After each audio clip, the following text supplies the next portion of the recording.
ஆசீர்வாதங்களுக்காக உங்கள் விடுதலைக்காக ஜெபம் பண்ணும்படி இந்த நிகழ்ச்சியை உங்களுக்காக ஒளிபரப்புகிறோம். ஆண்டவராக இயேசு கிறிஸ்து உங்கள் துக்கத்தை சந்தோஷமாக மாற பண்ணுவாராக. நாம் இந்த நிகழ்ச்சி ஆரம்பிக்கிறதுக்கு முன்பதாக கண்களை மூடி ஜெபம் பண்ணிவிட்டு ஆண்டவருடைய வார்த்தைக்குள்ளாக கடந்து போகலாம். நல்ல ஆண்டவரே, இந்த நல்ல மாலை வேளைக்காக உமக்கு நன்றி செலுத்துகிறோப்பா. இந்த மாலை வேளையிலும் ஆண்டவரே, உங்கள் பிரசன்னம் எங்கள் நடுவில் கடந்து வரும்படி ஜெபிக்கிறோப்பா. மனுஷ அப்பத்தினால் மாத்திரமல்ல, உங்கள் வாயிலிருந்து புறப்படுகிற ஒவ்வொரு வார்த்தையினாலும் பிழைப்பான் என்று எழுதியிருக்கிறபடி ஆண்டவரே, இந்த இரவு உங்கள் வார்த்தைகளை நீங்கள் துணிக்க பண்ணுங்க. ஆண்டவரே, உங்கள் வார்த்தைகளை கொண்டு உங்கள் பிள்ளைகளோடு கூட நீங்கள் பேச வேண்டும் என்று ஜெபிக்கிறப்பா. ஆண்டவரே, வெட்டுக்கிளிகள், முசுக்கொட்ட பூச்சிகள் பட்சித்த வருஷத்தின் விளைவை உனக்கு நான் திரும்ப அளிப்பேன். நீ சம்பூர்ணமாய் சாப்பிட்டு உன் அதிசயமாய் நடத்தி வந்த உன் தேவனாகிய கர்த்தரை நீ துதிப்பாய். என் ஜனம் ஒருபோது வெட்கப்பட்டு போகிறதில்லை என்ற வார்த்தையின்படி உங்கள் பிள்ளைங்க எதெல்லாம் இழந்தாங்களோ, எந்த ஆசீர்வாதத்தை எல்லாம் உங்கள் பிள்ளைங்க இழந்தாங்களோ, அதெல்லாம் ரெட்டிப்பான மடங்கு உங்கள் பிள்ளைகளுக்கு கொடுத்து கர்த்தர் நீங்கள் அவங்கள ஆசீர்வதிக்க வேண்டும் என்று நான் ஜெபிக்கிறப்பா. பெரிய காரியத்தை உங்கள் பிள்ளைகள் வாழ்க்கையில் நீங்கள் ஆண்டவரே நிறைவேற்ற வேண்டும் என்று ஜெபிக்கிறப்பா. நீங்கள் அற்புதம் செய்து உங்கள் பிள்ளைகளை மகிழ்ச்சியாக்கும்படியாக நாங்கள் ஜெபிக்கிறோம். ஆண்டவரே, நீங்கள் அற்புதம் செய்யும்படியாக ஜெபிக்கிறோம். உங்கள் பெரிய பிரசன்னம் ஆண்டவரே இன்றைக்கு எங்கள் நடுவில் கடந்து வர வேண்டும் என்று ஜெபிக்கிறோம். உங்கள் பிள்ளைகளை ஆசீர்வதிங்க ஆண்டவரே. உங்கள் பிள்ளைகளோடு கூட நீங்கள் பேச வேண்டும் என்று நான் ஜெபிக்கிறேன். அப்படியே நீங்கள் பேசுங்க. பெரிய காரியத்தை உங்கள் பிள்ளைகள் நடுவில் நீங்கள் நிறைவேற்ற வேண்டும் என்று நான் வேண்டிக் கொள்ளுகிறேன். இயேசுவின் மூலம் ஜெபிக்கிறோம் பிதாவே, ஆமேன். இந்த மாலை வேளையிலும் உங்களை சந்திப்பது மிகப்பெரிய ஒரு மகிழ்ச்சி. இந்த நாளிலும் ஆண்டவராகிய தேவன் உங்கள் வாழ்க்கையை ஆசீர்வதிக்க விரும்புகிறார். உங்கள் வாழ்க்கையில் நன்மையை ஆண்டவர் பரிபூர்ணமாக ஆண்டவர் கொடுக்க விரும்புகிறார். வேதத்திலிருந்து ஒரே ஒரு வசனத்தை உங்களுக்காக வாசித்து உங்களுக்காக நான் ஜெபிக்க வேண்டும் என்று விரும்புகிறேன். ரொம்ப அருமையான ஒரு வார்த்தை வேதத்தில் சொல்லப்பட்டிருக்கிறது. அந்த வார்த்தைகளை உங்களுக்காக நான் வாசித்து உங்களுக்காக ஜெபிக்க வேண்டும் என்று விரும்புகிறேன். ஆண்டவர் இந்த சாயங்கால வேளையிலும் இந்த நிகழ்ச்சியை பார்க்கிற உங்களுக்கு ஆண்டவர் வாக்கு கொடுக்கிறார். அந்த வாக்கு தத்தத்தை உங்களுக்காக சொல்லி ஆண்டவர் உங்கள் வாழ்க்கையில் இழந்த எல்லா ஆசீர்வாதங்களையும் ஆண்டவர் உங்களுக்கு திரும்ப தரப்போகிறார். அதற்காக அந்த வசனத்தை வாசித்து இன்றைக்கு உங்கள் நடுவில் நான் ஜெபம் பண்ண வேண்டும் என்று விரும்புகிறேன். பாருங்க, ஆண்டவருடைய வசனம் ரொம்ப அருமையாக நமக்கு சொல்லுகிறது.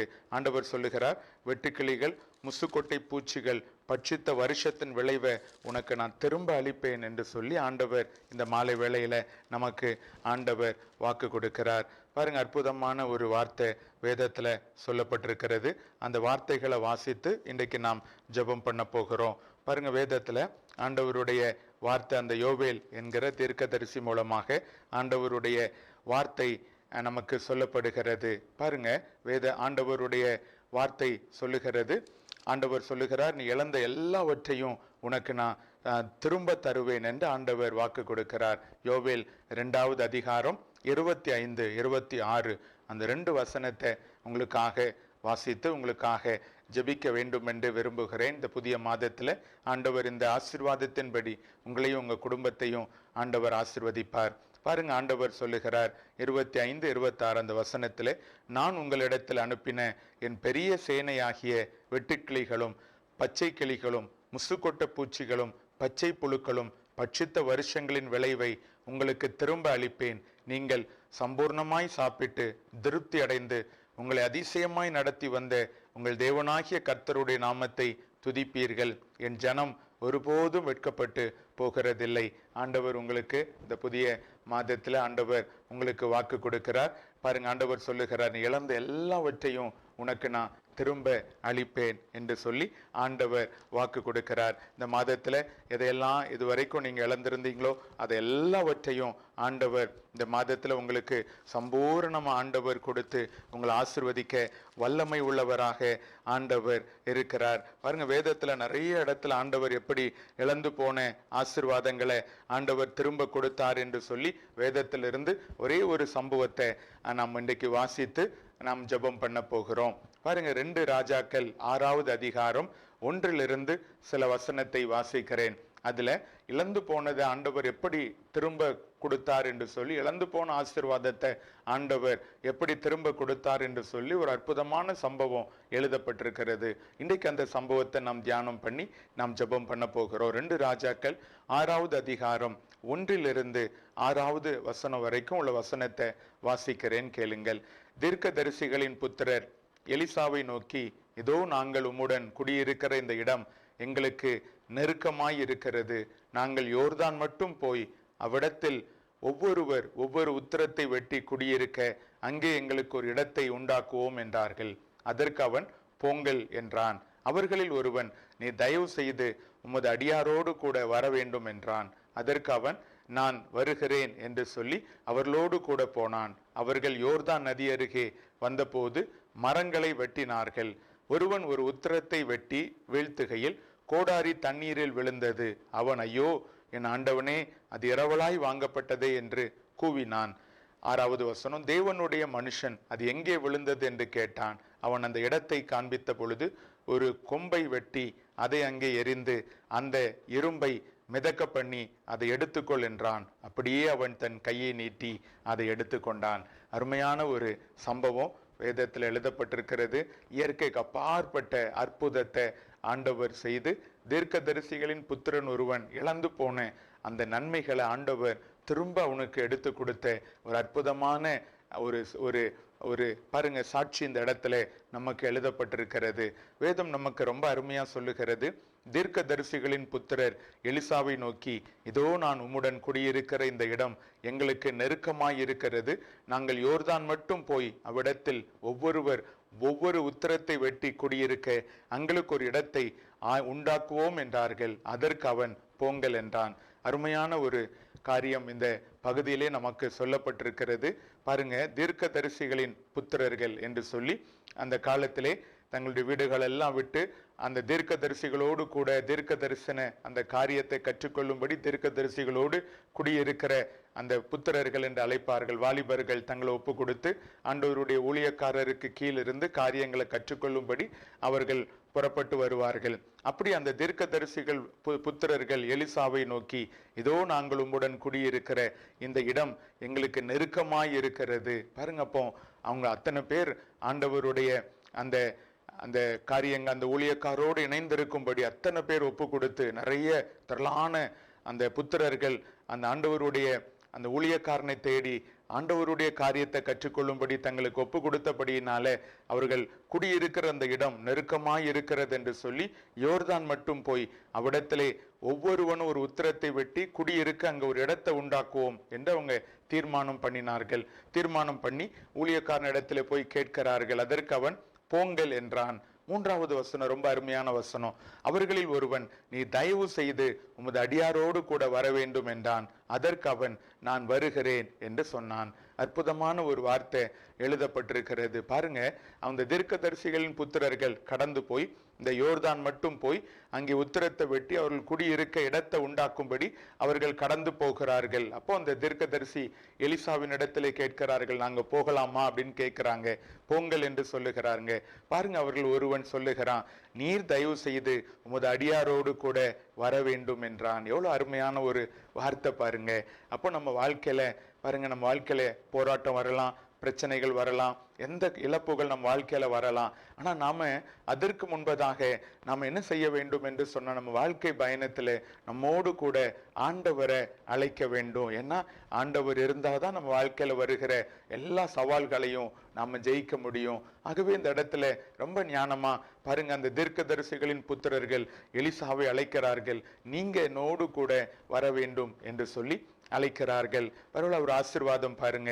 அவர் கூப்பிட்டதுனாலே அவன் சொல்லுகிறான், நானும் உங்களோடு கூட வருகிறேன். அவர்களோடு கூட போனான். எவ்வளவு ஒரு ஆச்சரியமான ஒரு காரியம் பார்த்தீங்களா? அப்போ நம்மளும் நம்ம வாழ்க்கையில நமக்கு சவால்கள் வரலாம், போராட்டங்கள் வரலாம், பிரச்சனைகள் வரலாம். ஆனால் அதற்கு முன்பதாக நாம் நம்மை தாழ்த்தி நம்முடைய வாழ்க்கையில நம்மோடு கூட ஆண்டவராகிய இயேசு கிறிஸ்துவை வைத்து கொள்ள வேண்டும். காரணம், அவர் தான் நமக்கு அற்புதம் செய்கிறவர், அவர் தான் நமக்கு பலன் தருகிறவர், அவர் தான் எல்லா போராட்டத்தையும் ஜெயிக்க நமக்கு பலன் தருகிறவர், சமாதானத்தை தருகிறவர், சந்தோஷத்தை தருகிறவர். ஆகவே நாம் இன்றைக்கு ஒரு தீர்மானம் எடுக்க வேண்டும். ஆண்டவரே, என் வாழ்க்கை பயணத்துல நீங்க என்னோடு கூட ஒவ்வொரு நாளும் எங்களோடு கூட வர வேண்டும். பாருங்க, வேதத்துல வாசிக்கிறோம், லூக்கா எழுதின அந்த நற்செய்தி நூல்ல எம்மாவு சீஷர்கள் பாருங்க ஆண்டவரை வருந்தி அழைத்தார்களாம். ஆண்டவரே எங்களோடு கூட தங்கியிரும். வேதம் ரொம்ப அருமையாக அதை குறித்து நமக்கு லூக்கா அந்த நற்செய்தி நூல்ல வேதம் நமக்கு ரொம்ப அருமையாக அதை குறித்து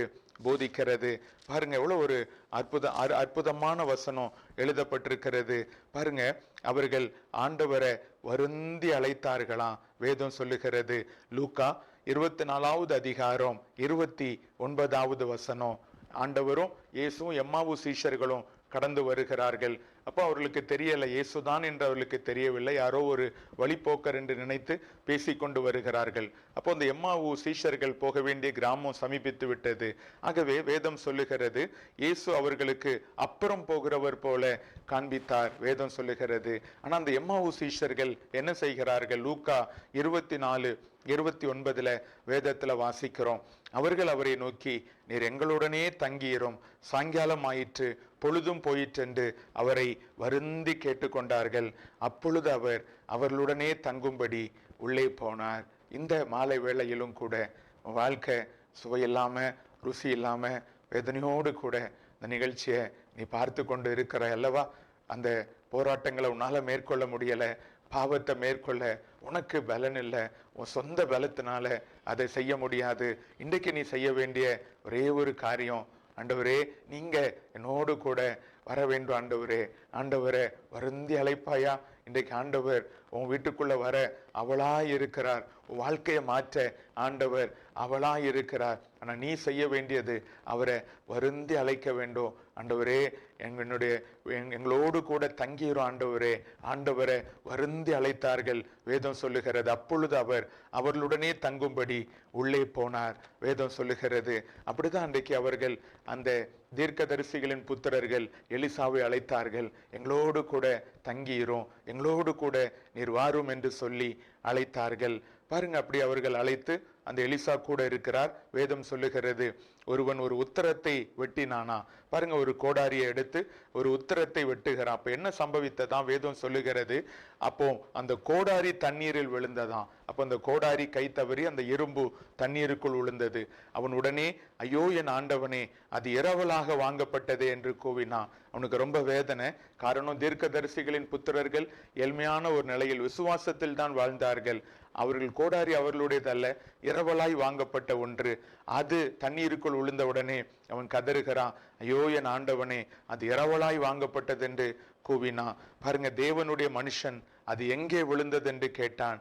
அவன் அந்த இடத்தை காண்பித்த பொழுது ஒரு கொம்பை வெட்டி அதை அங்கே எரிந்து அந்த இரும்பை மிதைக்க பண்ணினான். இயற்கைக்கு அப்பாற்பட்ட அற்புதத்தை எலிசா செய்ததை வேதத்துல வாசிக்கிறோம். பாருங்க, இரும்பு தண்ணீர்ல மிதக்குமா? ஆனா இங்க அற்புதத்தை பாருங்க, எலிசா ஒரு கொம்பை வெட்டி அந்த தண்ணீர்ல போடுகிறான். அப்போ அந்த இரும்பு யோர்தான் நதியில கீழிருந்து மேலே மிதந்து வருகிறது.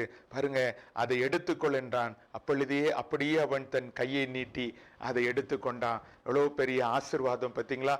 இயற்கைக்கு அப்பாற்பட்ட காரியத்தை ஆண்டவர் செய்ய வல்லமை உள்ளவர். உன் வாழ்க்கையில எதெல்லாம் இழந்து போய்விட்டது, எதையெல்லாம் என் வாழ்க்கையில இழந்து விட்டேன் என்று சொல்லி வேதனையோடு இந்த நிகழ்ச்சியை பார்த்து கொண்டு இருக்கிறாயோ, ஆண்டவர் சொல்லுகிறார், வெட்டுக்கிளிகள் முசுக்கொட்ட பூச்சிகள் பட்சித்த எல்லா ஆசீர்வாதத்தை உனக்கு திரும்ப அளிப்பேன். என்னால் அது உனக்கு திரும்ப கொடுக்க முடியும். வாழ்க்கையில சமாதானத்தை இழந்து, சந்தோஷத்தை இழந்து, உன் சுகத்தை இழந்து, நிறைய காரியத்தை இழந்து போய்விட்டேன் என்று சொல்லி வேதனையோடு இந்த நிகழ்ச்சியை நீ பார்த்து கொண்டு இருக்கிறாயோ, ஆண்டவர் சொல்லுகிறார், இயற்கைக்கு அப்பாற்பட்ட விதத்துல நீ இழந்த எல்லா ஆசீர்வாதத்தையும் உனக்கு நான் திரும்ப தரப்போகிறேன். அதுதான் அந்த இரவில ஆண்டவர் உன்னோடு கூட பேசுகிறார். அவன் கதறினா, ஐயோ என் ஆண்டவனே என்று கதறினா, துக்கம் வேதனை அது எப்படி திரும்ப வாழ்க்கையில கிடைக்குமா? வேதனை. ஆனா ஆண்டவர் அந்த இழந்த அந்த கோடாரி ஆண்டவர் திரும்ப அற்புதமாய் எடுத்து அவன் கைகளில் ஆண்டவர் கொடுத்தார். இந்த மாலை வேளையில உன்னுடைய வாழ்க்கையில எதெல்லாம் நீ இழந்து போய் இருக்கிறாய், இன்றைக்கு ஆண்டவர் வாக்கு கொடுக்கிறார், அதெல்லாம் உனக்கு நான் திரும்ப தருவேன். தீர்க்க தரிசனமாய் ஆண்டவர் இன்றைக்கு உன்னோடு பேசுகிறார். எதெல்லாம் இழந்த, எந்த ஆசீர்வாதத்தை எல்லாம் இழந்த, அதை நான் உனக்கு திரும்ப தர வல்லமை உள்ளவர். ஆனா நீ ஒரே ஒரு தீர்மானம் செய்ய வேண்டும். அந்த தீர்க்கதரிசிகளின் புத்திரர் எலிசாவை நோக்கி நீர் எங்களோடு வர வேண்டும் என்று அழைத்தார்களே, அப்படியே இயேசுவை வாழ்க்கைக்குள்ள அழைக்க வேண்டும். அவர் தான் உனக்கு அற்புதம் செய்கிறவர், அவர் தான் உனக்கு அதிசயம் செய்கிறவர். காரணம், ஏசாயாவில் வாசிக்கிறோம், அவர் நாமும் அதிசயமானது, அவர் தான் அற்புதம் செய்ய வல்லமை உள்ளவர், அவர் தான் வாழ்க்கையில் இழந்த எல்லாவற்றையும் உனக்கு திரும்ப தர வல்லமை உள்ளவர். ஆகவே இன்றைக்கு நீ ஒன்று செய்ய வேண்டும். ஆண்டவரே, நீர் என் வாழ்க்கையில வர வேண்டும் என்று சொல்லி ஆண்டவரை வாழ்க்கையில வருந்தி அழைத்து ஆண்டவரை உன் பக்கத்திலே நீ வைத்து கொள்ள வேண்டும். அதுதான் வாழ்க்கையில ஆசீர்வாதம், அதுதான் வாழ்க்கையில உனக்கு நன்மைகளை கொண்டு வரும், அதுதான் உனக்கு சமாதானத்தை கொண்டு வரும், அதுதான் உனக்கு சந்தோஷத்தை கொண்டு வரும். எவ்வளோ பெரிய ஒரு ஆசீர்வாதம் ஆண்டவர் உன் கூட இருந்தா. அப்ப ஆண்டவர் உன் கூட இருக்க வேண்டுமானா பாருங்க என்ன செய்ய வேண்டும். வேதம் அதை குறித்து ரொம்ப அருமையாக நமக்கு சொல்லுகிறது. ஆண்டவர் உன்னோடு கூட இருக்க வேண்டுமானா பாருங்க, ஏசாயாவில் வாசிக்கிறோம். ஏசாயாவில் வாசிக்கும் பொழுது வேதம் ரொம்ப அருமையா சொல்லுகிறது, ஆண்டவர் உன்னோடு கூட இருக்க வேண்டுமானா உன் பாவம் மன்னிக்கப்பட வேண்டும். காரணம், ஆண்டவரும் பாவமும் ஒன்றாய் இருப்பதில்லை. ஆண்டவர் பரிசுத்தமானவர். எந்த இடத்துல பாவம் இருக்கிறதோ அந்த இடத்துல ஆண்டவர் இருக்க மாட்டார். ஏசாயா 59:2 வசனத்துல வேதம் சொல்லுகிறது, உங்கள் அக்கிரமங்களே உங்களுக்கும் உங்கள் தேவனுக்கும் நடுவாக பிரிவினை உண்டாக்குகிறது, உங்கள் பாவங்களே அவர் உங்களுக்கு செவிகொடாதபடி அவருடைய முகத்தை உங்களுக்கு மறைக்கிறது. பார்த்தீங்களா? அப்போ நம்ம வாழ்க்கையில ஆண்டவர் நம்மோடு இருக்கணும்னா பாவம் நம்ம வாழ்க்கையில இருக்கக்கூடாது, அக்கிரமங்கள் மன்னிக்கப்பட வேண்டும். அதைத்தான் நம்ம சங்கீதம் 32 வசனத்துல வாசிக்கிறோம். பாருங்க, எவனுடைய மீறுதல்கள் மன்னிக்கப்பட்டதோ, எவனுடைய பாவம் மூடப்பட்டதோ அவன் பாக்கியவான். காரணம், அவனோடு கூட கர்த்தர் இருப்பார். வாழ்க்கையில சமாதானம் இருக்கும், சந்தோஷம் இருக்கும், இழந்த சுகத்தை பெற்றுக்கொள்ளுவான், இழந்த ஆசீர்வாதத்தை எல்லாம் பெற்றுக்கொள்ளுவான். அதற்கு தான் இயேசு 2000 ஆண்டுகளுக்கு முன்பதாக இந்த உலகத்துல மனிதனாக அவர் கடந்து வந்தார். காரணம், மனிதர்களுடைய பாவத்தை தானே சுமந்து மனிதனுக்கு பாவ நிவாரணத்தை உண்டாக்கி குற்றமில்லாத தன் இரத்தத்தை மனிதனுக்காக ஊற்றும்படியாக இந்த உலகத்திலே அவர் மனிதனாய் கடந்து வந்தார். லேவியராகமும் 17வது அதிகாரம் சொல்லுகிறது, இரத்தம் சிந்துதல் இல்லாமல் பாவ மன்னிப்பு இல்லை.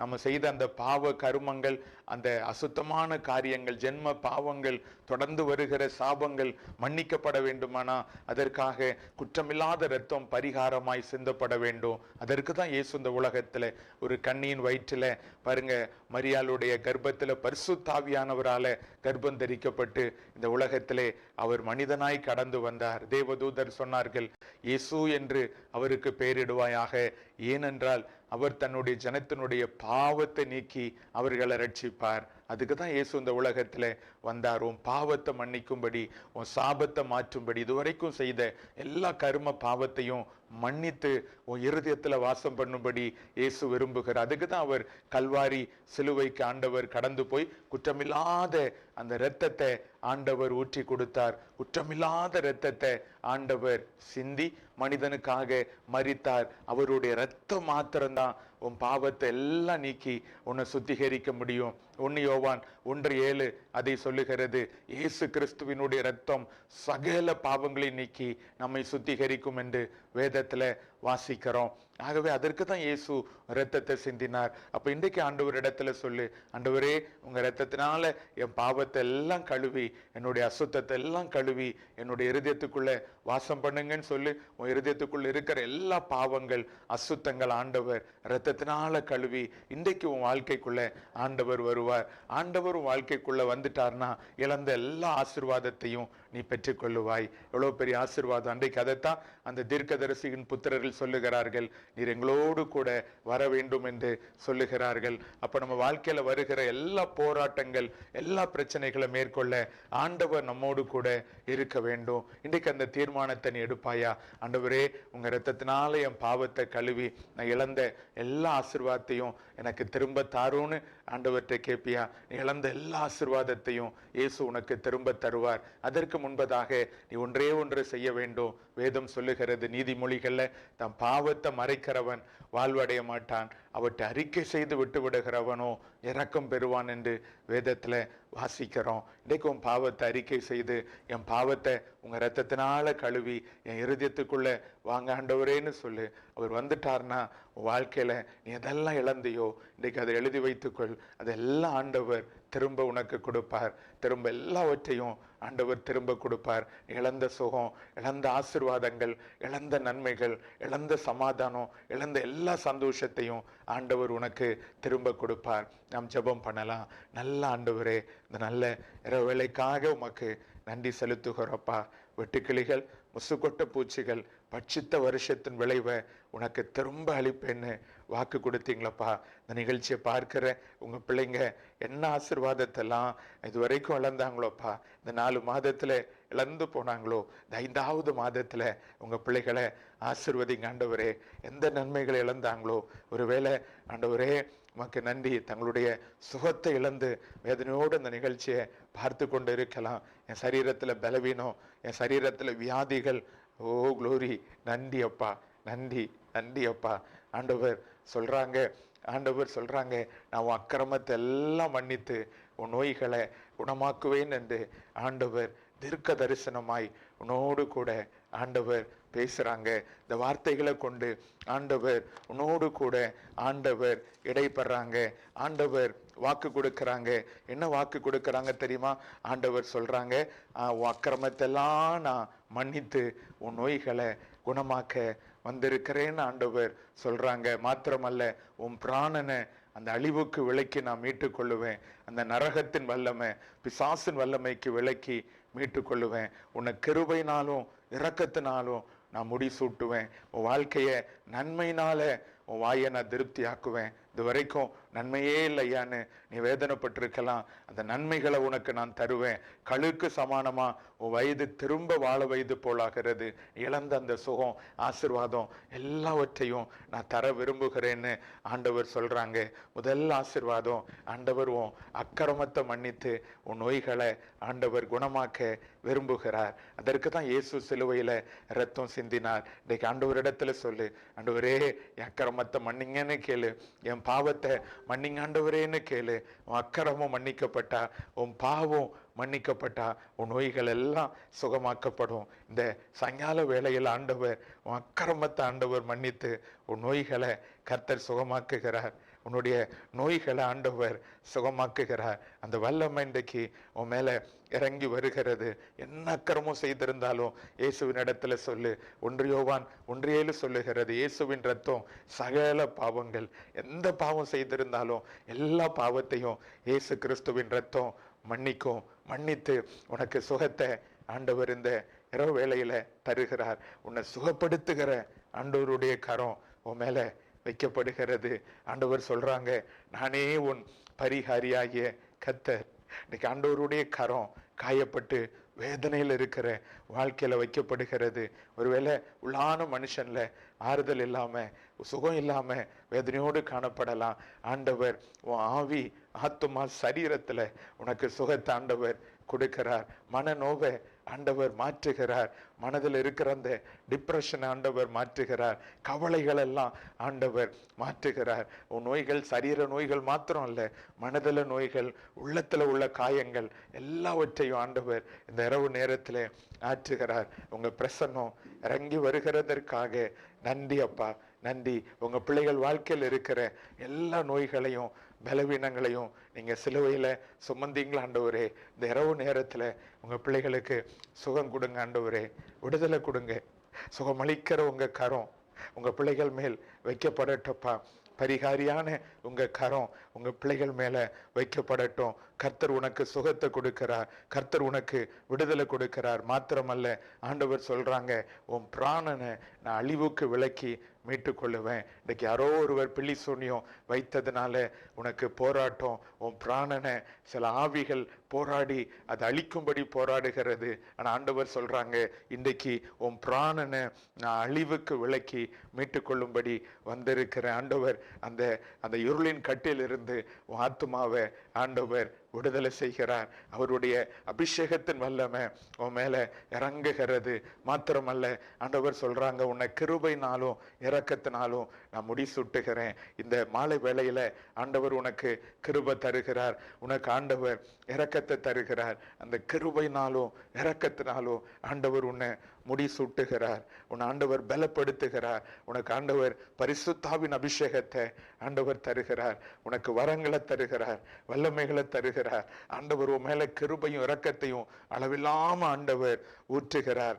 ஆண்டவர் சொல்லுகிறார், நன்மையினால உன் வாயை திருப்தி ஆக்குகிறேன். இதுவரைக்கும் உன்னுடைய கர்ப்பத்தில் ஆசீர்வாதம் இல்லை, திருமண ஆசீர்வாதம் இல்லை, வேலை ஆசீர்வாதம் இல்லை, பிள்ளைக்கு நல்ல படிப்பு, எதிர்காலம், அந்த நன்மை வேண்டும். ஆண்டவர் சொல்ற எல்லா நன்மையை உன் குடும்பத்துக்கு நான் கொடுப்பேன். நன்மையினால உன் வாயை நான் திருப்தி ஆக்குகிறேன். ஆண்டவர் வாக்கு கொடுக்கிறார். மாத்திரமல்ல, ஆண்டவர் சொல்லுகிறார், கழுக்கு சமானமாய் உன் வயது திரும்ப வாழ வயது போலாகிறது. அப்ப எதெல்லாம் நீ இழந்தியோ, எந்த ஆசீர்வாதத்தெல்லாம் நீ இழந்தியோ, அந்த ஆசீர்வாதத்தை எல்லாம் நான் உனக்கு திரும்ப கொடுப்பேன். ஆண்டவர் சொல்லுகிறார், ஒடுக்கப்பட்ட யாவருக்கும் கர்த்தர் நீதியும் நியாயத்தையும் செய்கிறார். ஒருவேளை இந்த நிகழ்ச்சியை பார்த்து கொண்டிருக்கிற நீ, மற்றவர்களால ஒடுக்கப்பட்ட ஐயா, மற்றவர்கள் எனக்கு மற்றவர்கள் என்னை ஒடுக்கினாங்க, என் பக்கத்துல நியாயம் இருந்தும் அதை கேட்க யாருமே இல்லை ஐயா, என் பக்கத்துல நியாயம் இருந்தும் எனக்கு அநீதி செய்யப்பட்டது என்று ஒடுக்கத்துல இருக்கிற ஆண்டவர் உனக்கு சொல்றாங்க. ஒடுக்கத்துல இருந்த உன்னை நான் கேட்டர்லி ஆண்டவர் சொல்றாங்க, உனக்கு நீதியும் நியாயத்தையும் நான் செய்வேன் என்று ஆண்டவர் வாக்கு கொடுக்கிறாங்க. ஆண்டவர் உனக்கு உன்னுடைய நீதியை வெளிப்பட பண்ணுவாங்க. உனக்கு ஆண்டவர் நியாயம் செய்வாங்க. ஒருவேளை மனிதர்கள் உனக்கு நியாயம் செய்யாம இருக்கலாம், மனிதர்கள் உன்னை ஏமாற்றி இருக்கலாம், விதவை உன் நிலத்தை அபகரித்து உனக்கு வேதனையை உண்டாக்கி இருக்கலாம். கர்த்தர் உன் பட்சத்தில் இருக்கிறார். கர்த்தர் உனக்காக வழக்காடுவார். கர்த்தர் உன் நீதியை வெளிப்பட பண்ணுவார். கர்த்தர் உன் நியாயத்தை வெளிப்பட பண்ணுவேன்னு ஆண்டவர் வாக்கு கொடுக்கிறாங்க. 103வது சங்கீதத்துல சொல்லப்பட்டிருக்கிற அத்தனை ஆசீர்வாதத்தையும் ஆண்டவரும் சிரசின் மேல வைக்கிறாங்க. அந்த வேதத்துல வாசிக்கிறோம். அந்த சங்கீதம் 103வது அதிகாரத்தில் இருந்து 6வது வசனத்தும் வரைக்குள் இருக்கிற எல்லா ஆசீர்வாதத்தையும் ஆண்டவர் உனக்கும் உன் குடும்பத்திற்கும் கர்த்தர் கொடுக்கிறாங்க. அந்த சங்கீதத்தில் இருக்கிற அத்தனை ஆசீர்வாதங்களையும் ஆண்டவர் உன் குடும்பத்துக்கு கொடுக்கிறாங்க. அதுல முதலாவது ஆசீர்வாதம், ஆண்டவர் உன் அக்கிரமங்களை மன்னித்து உன் நோய்களெல்லாம் ஆண்டவர் சுகமாக்குகிறார். உன் பிராணன ஆண்டவர் அழிவுக்கு விலக்கி உன்னை கிருபையினால் இரக்கத்தினாலும் ஆண்டவர் முடிசூட்டுகிறார். நன்மையினால உன் வாயை திருப்தியாக்குகிறார். கழுக்கு சமானமா வயது திரும்ப வாழ வயது போலாகிறது. ஒடுக்கப்பட்ட யாவருக்கும் கர்த்தர் நீதியும் நியாயத்தையும் செய்கிறாரா. இந்த ஆசீர்வாதத்தை எல்லாம் ஆண்டவர் இந்த நிகழ்ச்சியை பார்த்து கொண்டிருக்கிற உங்களுக்கு இந்த புதிய மாதத்திலே கர்த்தர் கொடுத்து உங்களை ஆசீர்வதிக்கிறார். ஆண்டவரே, இந்த புதிய மாதம் உங்க பிள்ளைகளுக்கு ஒரு ஆசீர்வாதமா இருக்கட்டும். ஆண்டவரே, இழந்த எல்லா ஆசீர்வாதத்தையும் உங்க பிள்ளைகளுக்கு திரும்ப கொடுங்க. எதெல்லாம் இழந்தாங்களோ அந்த ஆசீர்வாதத்தை உங்க பிள்ளைகளுக்கு நீங்க திரும்ப கொடுக்க போகிறதற்காக நன்றி அப்பா. நீங்க தீர்க்க தரிசனமா சொல்றீங்க, வெட்டுக்கிளிகள் முசுக்கொட்ட பூச்சிகள் பட்சித்த அந்த வருஷத்தின் விளைவை உனக்கு நான் திரும்ப தருவேன். நீ சம்பூர்ணமாய் சாப்பிட்டு உன் அதிசயமா நடத்தி வந்த உன் தேவனாகிய கர்த்தரை துதிப்பாய். நீ வெட்கப்பட்டு போகிறதில்லை என்று நீர் வாக்கு கொடுப்பதற்காக நன்றி. உங்க பிள்ளைகளுக்கு அப்படியே நீர் அற்புதம் செய்து மகிழ பண்ணுங்க. இயேசுவின் மூலம் ஜெபிக்கிறோம் பிதாவே, ஆமேன். இந்த புதிய மாதத்துல ஆண்டவர் நீங்க இழந்த எல்லா ஆசீர்வாதங்கள், வெட்டுக்கிளிகள் முசுக்கொட்ட பூச்சிகள் பட்சித்த எல்லா இந்த வருஷத்தின் விளைவை உங்களுக்கு ஆண்டவர் சம்பூர்ணமா கொடுத்து உங்களை அதிசயமா ஆண்டவர் நடத்துகிறத பாப்பீங்க. கர்த்தர் உங்களுக்கு அற்புதம் செய்வார். ஆமேன், ஆமேன்.